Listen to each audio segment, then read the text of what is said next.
मानव मस्तिष्क एक अविश्वसनीय पैटर्न मिलान मशीन है। क्या आपने कभी बादलों में आकृतियों का पता लगाने की कोशिश की है, या कभी सोचा है कि प्राचीन सभ्यताओं ने सितारों को क्यों देखा और उन्हें कुछ नक्षत्रों में समूहित करने का प्रयास किया?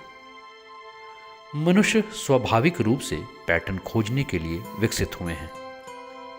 हम सहज रूप से पैटर्न की व्याख्या करने के लिए कहानियां बनाते हैं जो हम देखते हैं, तब भी जब कनेक्शन अनियमित और मिथ्या होते हैं। वास्तव में शोधकर्ता यह भी दावा करते हैं कि मस्तिष्क की पैटर्न खोजने की क्षमता कभी कभी कंप्यूटर से भी बेहतर होती है। तो आज मानव मस्तिष्क की आकर्षक दुनिया को कुरेदा जाए।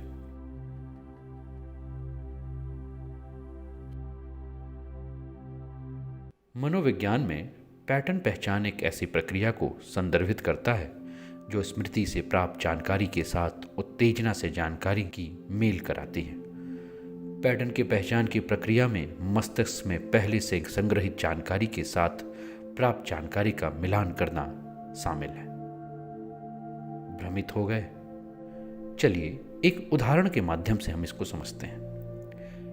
एक बच्चे के रूप में जब हमें अक्षर सिखाए जाते हैं तो अक्षर A, B, C बार बार दोहराए जाते हैं। आखिरकार पैटर्न पहचान का उपयोग करते हुए हम उस क्रम में A और B सुनने के बाद C कहने लगते हैं। हमारा दिमाग विरल डेटा से काम करता है और रिक्त स्थानों की पूर्ति करने लगता है और ऐसे कनेक्शन बनाने लगता है जो वास्तव में हो भी सकता है और नहीं भी। यह अभ्यास शरीर और मस्तिष्क में कठोर हो चुका होता है। हम इस पैटर्न खोज को तुरंत और सचेत विचार के साथ कर सकते हैं। पैटर्न की पहचान के लिए अनुभव की पुनरावृत्ति की आवश्यकता होती है। इस प्रकार की मेमोरी को सिमेंटिक मेमोरी कहा जाता है। अर्थात इसकी अगर हम बात करें तो यह एक प्रकार की दीर्घकालिक स्मृति है जिसमें शब्दों, अवधारणाओं या संख्याओं को याद करने की क्षमता शामिल होती है। और क्या हम ही एकमात्र प्रजाति हैं जिसने पैटर्न की पहचान विकसित की है? तो जवाब है नहीं। पैटर्न की पहचान एक विकासवादी अनुकूलन है जो न केवल मनुष्यों के लिए बल्कि अन्य जानवरों के साथ साथ चिंपांजी, गोरिल्ला और यहाँ तक कि कोआला के लिए भी महत्वपूर्ण है। लेकिन हमारा दिमाग पैटर्न क्यों ढूंढता है? अपनी पुस्तक द बिलियन ब्रेन में माइकल शेरमैन बताते हैं कि हमें कनेक्शन बनाने के लिए क्यों तार किया जाता है। सदियों के विकास के दौरान मानव पैटर्न पहचान कौशल ने प्राकृतिक चयन को निर्धारित किया है। शिकारियों और परभक्षियों को पहचानने और जहरीले पौधों को बताने में कुशल शिकारियों ने उन्हें अन्य लोगों की तुलना में जीवित रहने का बेहतर मौका दिया है। इसने बचे लोगों को भविष्य की पीढ़ियों के लिए उन पैटर्न अनुकूल जीनों को पारित करने में सक्षम बनाया है। केवल स्तनधारियों में पाए जाने वाला मस्तिष्क एक विशेष परत जिसे नियोकॉर्टेक्स पैटर्न पहचान की प्रक्रिया के लिए जिम्मेदार माना जाता है। यह स्तनधारी मस्तिष्क की सबसे बाहरी परत है। रे कुर्टविल के अनुसार नियोकॉर्टेक्स की मूल संरचना न्यूरॉन्स के समूह के आसपास व्यवस्थित होती है जिन्हें पैटर्न पहचानकर्ता कहा जाता है, जो लगभग 300 मिलियन होने का अनुमान है।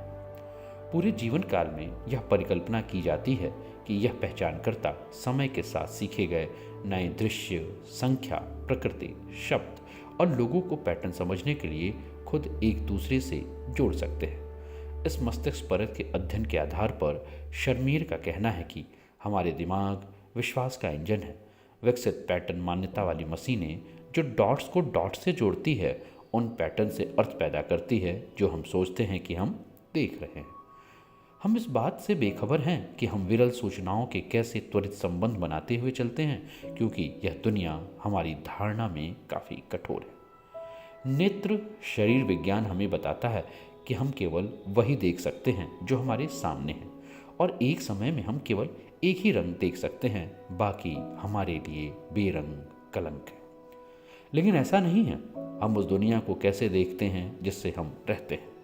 हमारे पास एक शाब्दिक रिक्त स्थान है जहां हमारा रेटिना है, लेकिन हम इस पर ध्यान नहीं देते क्योंकि हमारा दिमाग आसपास के क्षेत्र के विवरण के आधार पर ब्लाइंड स्पॉट से भर जाता है। जो हम सोचते हैं हम देख रहे हैं, वस्तुतः वह नहीं है जो हम देख रहे हैं।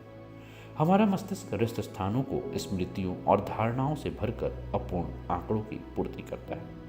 निक चैटर ने अपनी उत्कृष्ट पुस्तक द माइंड इज फ्लैट में लिखा है, हम जो देखते हैं उसके बारे में हमारी धारणाएं, चाहे हम पाठ, वस्तुओं, चेहरों या रंगों को देख रहे हों, व्यवस्थित रूप से भ्रामक है।